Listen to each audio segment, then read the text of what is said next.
Hi there. So today I started on my gingers for Christmas. I've had a few orders come in already. So I thought I'd just go show you on my V3. I'm going to be doing a little ginger Christmas pudding. But the one I'm going to be doing today is personalised as well. So we're going to go through the steps of that. Beautiful design from Memories in Thread.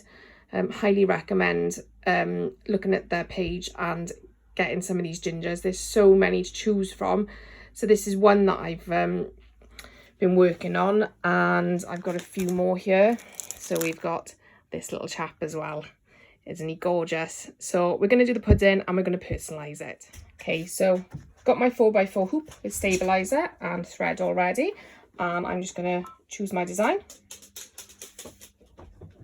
So I've got all my designs on a USB. And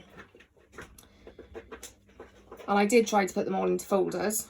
I've got so many on here at the moment. I've only got an 8GB USB inside, but it takes quite a while to come through. I've already got the ginger up. And what I want to do is I want to add to it. So I'm going to add a name. So let's have a look. And I'm going to reduce that down because it's quite big.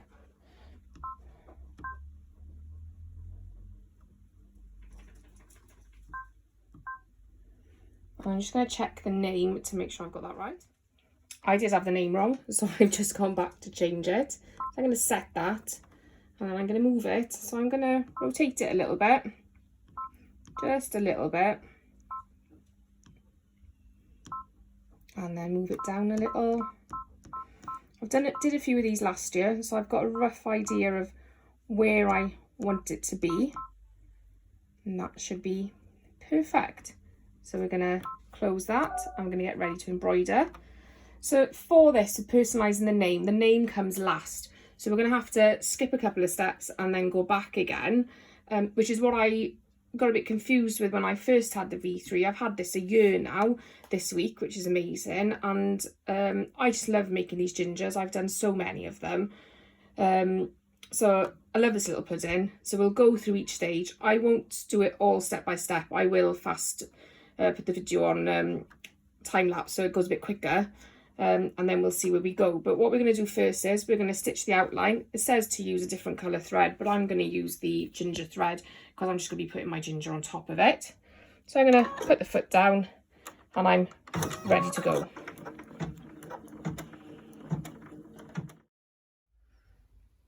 Okay, so as you can see, we're all stitched out there. So what we're going to do now is I'm just going to get some of my felt. And I normally cut this down a little bit more, but I'm just going to put it on like this for now, just so that we can see how it goes. Normally I'd cut it in half again, stretch it out a little bit, but we're going to do it like this time. And every time you do one, you're going to find your own way to do it, so that's fine. So we've moved on to the next stage, and it gives you a colour thread again. So I'm just going to leave my ginger in there, and we're ready to go.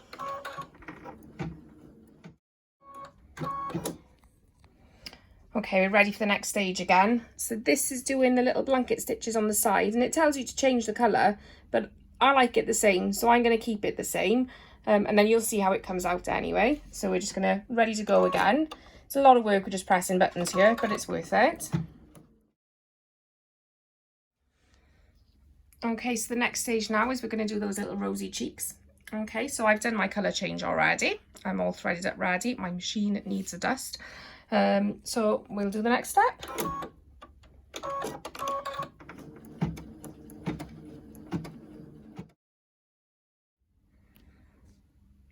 Okay, so we're on the next step, which is the eyes and mouth.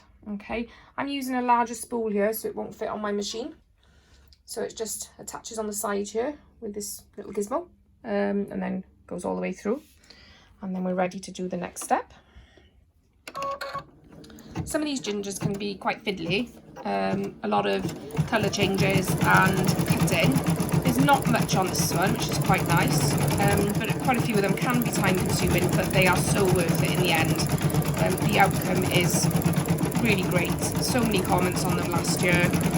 Lots of policemen I did last year. My husband's a retired police officer. Lots of them. but they are so worth it in the end, and they're so cheery, and they're not just for Christmas. There's loads of different ones there, but I'm just choosing the pudding today because I had an order, so I thought I'd show you. Okay, we're all ready now to do the next section, which is the stitch out for the pudding. So we'll get that done. This is where the cutting starts. Now, I try to cut the pieces as accurate as I can, but if not, I try and keep as much spare as I cut off, because it always comes in useful for another ginger. So the little bits of the ginger felt come in handy for the ginger that's holding something. So you need those little bits. So don't throw anything away, because unless it's really small, but it'll be really useful. And you don't need that much wastage. So what I'm going to do now is I'm going to put this little pudding colour felt on top. Just try and match it in the lines, because these lines here are guiding you, so you can pop it on and make sure that it fits, so you don't have too much waste. Okay, and then we're going to stitch that down, and then we're going to have to trim this down once it's finished. What I love about this machine is it tells you every step, so you can have here what's going on, thread counts, how long it takes. It's just great. I wouldn't be without it. So I'm going to take this off now and trim around the edges. I'll try and show you that if I can, but I just use an embroidery scissors. It's not a straight scissors, it's slightly angled, just to get in there a little bit better. So we'll have a look at that now. Okay, so try and excuse the mess here with me. I'm normally watching Netflix, so I'll have something on while I'm doing this. I'm hoping you can see. I've got a little angled, don't know if you can see it very well, scissors. So I got these from an embroidery shop. So I'm just going to use these now to cut around. Okay. Doesn't have to be perfect. We're going to be adding more stuff on here. But we need to, a lot of these gingers, you do need to do the cutting around before you move on to the next stage. And I'll show you why in a minute.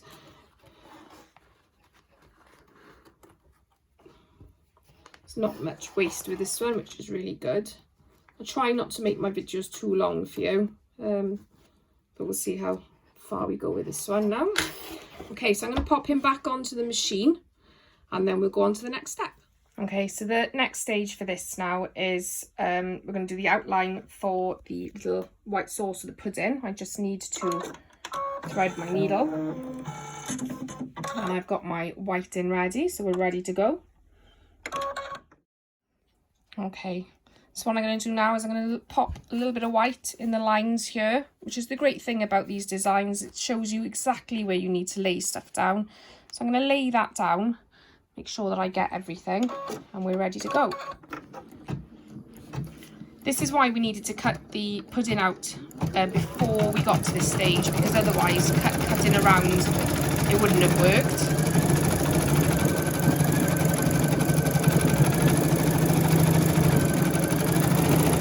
Love these designs. The instructions that come with them are just amazing, and they're so easy to follow, and once you've done a couple you get the idea and you can just carry on. Sometimes it goes wrong without following the instructions, and that has happened, and sometimes I just get confused where I am if somebody comes and starts talking to me halfway through, but they're really great and well worth it. Right, I'm going to cut round this now and move on to the next stage. Okay, so I'm just going to show you on the screen here where we're at. So we're going to get these done next.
Okay, so normally when I get to this stage, this is where I should be putting my ribbon and my backing on, and I normally cut around here.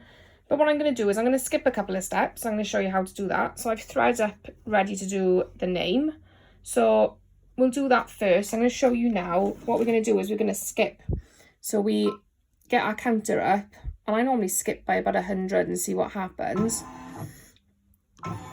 I'd normally skip this last step anyway, because this step has a little gap. If you can see it there, it's got a little gap, so that keeps it open so that you can stuff the ginger a little bit just to give it some body, which I don't do. So I normally skip that step and go to the first step again and just stitch all the way around. But what we're going to do now is we're just going to make sure that we're at the start of the name, ready to personalise, and then we're ready to go. So we're going to personalise first, and then we'll do the ribbon and the backing, which I'll show you in a minute, so bear with me.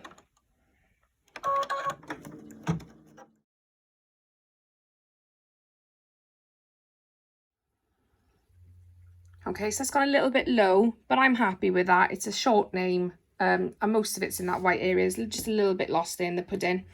But the machine's now just told me that we finished sewing, so I'm going to just okay that. And it's taking us back to the start again, so you can see that outline there.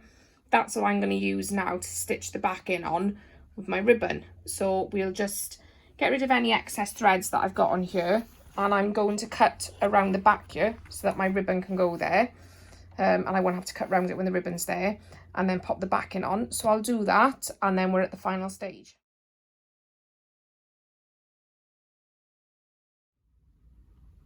Okay, so what you've seen here now is I've just popped the ribbon on the back. This is what the back looks like with the stabilizer, and I've put a little bit of Scotch tape just to hold that in place.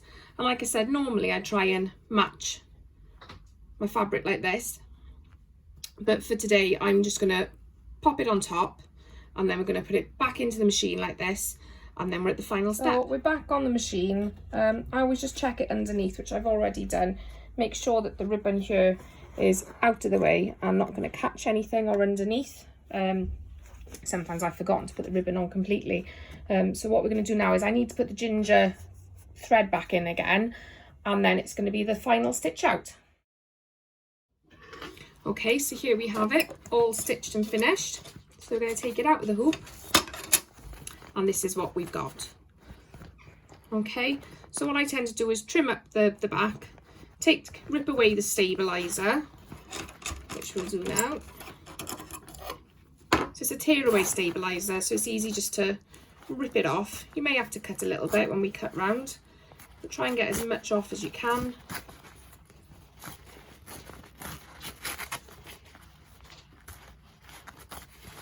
And get rid of that because I'm not going to use it again.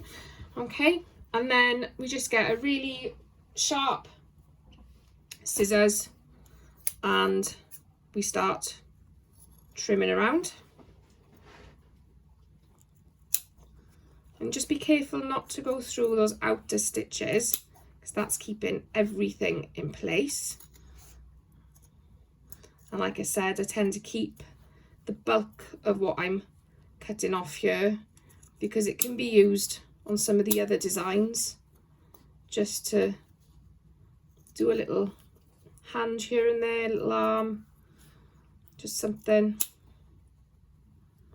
then, like I said, memories and threads, they've got so many of these designs, and they've got new ones almost every day. You can put a request in, and they're so funny. There's some there for Halloween. For me, I really like the daffodil one. So it's a little gingerbread man with a daffodil around his head, for Wales. So it's just great. And they do pins, pin badges for you to make. It's just amazing. So I did a lot of daffodil brooches for St David's Day here in Wales. So I'm just going to pull my ribbon forward here so I can get into the back without cutting the ribbon. I seem to be using thicker ribbon than I normally do. I'm hoping you can see what I'm doing. Not great with the camera skills, I'm afraid. But here we have a little ginger. So I'm just going to cut off some of the threads. I don't like them being so long or noticeable. And then I'm going to give a little cut around here because there's a bit of stabilizer left there. And just give a little tidy up. And then this is ready to be packed up like my other ones. So I hope you found the video okay and easy to follow. Like I said, if you download any of these designs from Memories and Thread, they all come with instructions, and they're so easy to follow. And once you've done one, you're pretty much good to go on all of them. Some of them are a little bit more complicated. This is one of the easier ones where there's just a few colour changes at the end here when we were doing the little holly in the head. And skipping the steps is really quite easy as well. You know, as you can see, it's just playing with it and having a go. I've had a few that I've had to put in the bin, but I really do love these. And I don't like Christmas pudding, but I think these Christmas puddings are absolutely amazing. So I hope this video is all right for you. Sorry if it's gone on a bit. Like I said, I don't do many videos. I'm not great with giving instruction, but I've tried to show you the best way that I can do things. So I hope you enjoyed. Thank you.